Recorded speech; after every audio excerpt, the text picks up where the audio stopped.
उपासक गुरुदेव को आत्मसमर्पण करता है तो ये 16 अध्यात्म की बातें उसके हृदय में जागृत होने लगती हैं।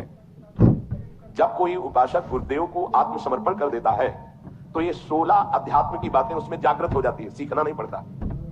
अगर ये नहीं है तो आपके आत्मसमर्पण में कमी है, आपका अपनापन गुरुदेव से अलग शरीर में, शरीर संबंधियों में कहीं है नहीं, स्वभाव में ही आ जाएगा। पहला ब्रह्मचर्य, भोग वासना का नाश अपने आप ही हो जाए। गृहस्थ में है तो अरुचि पूर्वक धर्म का पालन करने के लिए काम का सेवन, अरुचि पूर्वक। एक आंतरिक रहस्य है, यदि आपके अंदर भोग इच्छा नहीं है और आप गृहस्थ धर्म में हैं और ऐसी चेष्टा हुई है, वो अंदर कोई फर्क नहीं डाल पाएगी। जो कामनाएं बांधकर दुर्गति कराती हैं वो उस उपासक की नहीं हो पाएगी। जो गुरु चरणारविंद में आत्मसमर्पण की हुई है, ये बड़ा सूक्ष्म विषय अध्यात्म का है।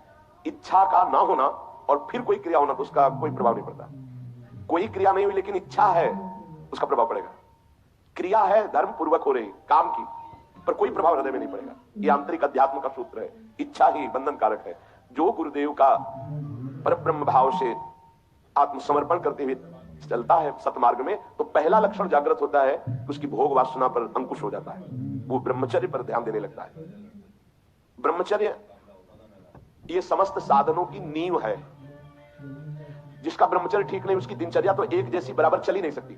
पक्का 2-4 दिन की बात नहीं कहते, राइट टाइम पर बहुत काल तक जिसकी दिनचर्या ठीक चले, पक्का ब्रह्मचर्य ठीक है। नहीं, चल ही नहीं सकता, चल ही नहीं सकता। वो राइट टाइम पर उसकी दिनचर्या बहुत काल तक नहीं चल सकती जो ब्रह्मचारी नहीं। और वो गृहस्थ ब्रह्मचारी ही है जो संतानोत्पत्ति के लिए, केवल भगवत आज्ञा पालन करने के लिए, गृहस्थ धर्म का निर्वाह करने के लिए, वो धर्मयुक्त काम उसकी उपासना में बाधा नहीं पहुंचा सकता।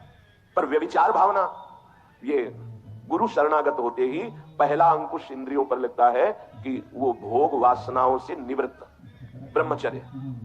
दूसरा अहिंसा, मन से, वाणी से, शरीर से वो किसी को दुख पहुंचे ऐसी चेष्टा नहीं करता। जो गुरु समर्पित होता है पहला ब्रह्मचर्य पर, बहुत अमृत है ये। अगर ये अमृत पी लिए तो भगवदामृत, प्रेमामृत, ज्ञानामृत अब कुछ दुर्लभ नहीं है। कोई भी हो, भगवत आश्रय लेकर, गुरु आश्रय लेकर इस अमृत का पान करो। बहुत कठिन है। खान पान, दृश्य, संग, बोलचाल, इनका बहुत प्रभाव पड़ता है आपके संयम पर। यदि आपका खान पान सही नहीं है, आपका देखना सही नहीं है, सुनना सही नहीं है, बोलना सही नहीं है, तो आपका ब्रह्मचर्य सही नहीं होगा। ब्रह्मचर्य को आप एक परम धन के रूप में देखिए तो आपके अंदर क्षोभ पैदा होने लगेगा। जिस खान पान संग से ब्रह्मचर्य नष्ट होता है उसके लिए वो बर्दाश्त नहीं होगा, नहीं बर्दाश्त होगा। आज हम ब्रह्मचर्य पर महत्व नहीं दे रहे, विचार पर महत्व दे रहे। किसी का संयोग ना हो, अगर आप ब्रह्मचर्य का महत्व नहीं दे रहे तो आप अपने हाथ से अपने आप को नष्ट करते रहेंगे। ये बहुत बड़ी वस्तु है, बहुत बड़ी वस्तु। बहुत जल्दी अध्यात्म में आपका प्रवेश हो जाएगा, बहुत आनंद प्राप्त हो जाएगा। हर रोग, हर प्रकृति की वार को सहने की सामर्थ्य ब्रह्मचारी में स्वयं जागृत हो जाती है। ब्रह्मचर्य का मतलब यह नहीं होता कि बहुत मोटा हो जाएगा, नहीं नहीं, ऐसा नहीं है। ब्रह्मचर्य अध्यात्म शक्ति को पुष्ट करती है। ब्रह्मचर्य हीनता में मोटा हो सकता है। ब्रह्मचर्य हीन हुआ तो चर्बी बढ़ सकती है, मोटापा बढ़ सकता है और स्थूलता आ सकती है, लेकिन ब्रह्मचारी में नहीं आएंगे। ब्रह्मचारी में जितना होगा बहुत पावरफुल अध्यात्म शक्ति, संकल्प शक्ति, उसकी शक्ति बढ़ती है।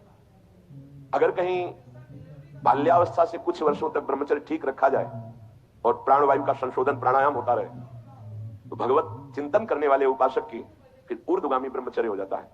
बस जहां ऊर्ध्वगामी हुआ, जब भगवत मार्ग में सहजता आ जाती है, अब वो अधोगामी जो उसकी गति थी अब वो जल्दी नहीं होगी।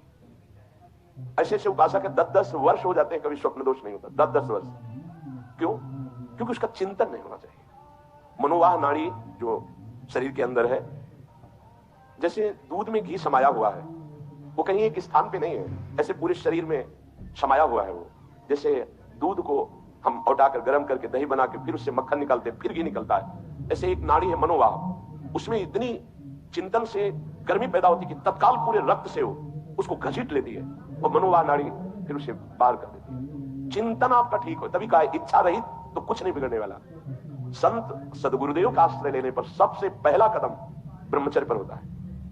अगर ब्रह्मचर्य ठीक है तो आपकी दिनचर्या ठीक है। सर्दी, गर्मी, बरसात, रोग, शोक, मान अपमान दुख सुख सब कुछ आनंद पूर्वक सहने की सामर्थ्य आती है। जितना ब्रह्मचर्य क्षीण होता जाएगा उतनी आपको अधिक सर्दी लगेगी, अधिक गर्मी लगेगी, चिड़चिड़ा स्वभाव हो जाएगा, कुछ कार्य करने का मन नहीं, पड़े रहने का मन रहेगा, आपके अंग प्रत्यंग ये प्रमादी हो जाएंगे, इंद्रियां प्रमादी हो जाएंगी। ब्रह्मचर्य में एक अलौकिक तेज रहता है, हर इंद्रिय चेष्टायु हर क्रिया जो भागवतिक व्यवहारिक उसमें एक नवीन उत्साह बना रहता है। इसलिए परमार्थ के व्यवहार के जो भी कार्य करने हैं हमें जो पावर चाहिए वो ब्रह्मचर्य से। अब ये जो सूत्र जब गुरुकुल में भर्ती होते थे, गुरु शरण होते थे, तो सबको 20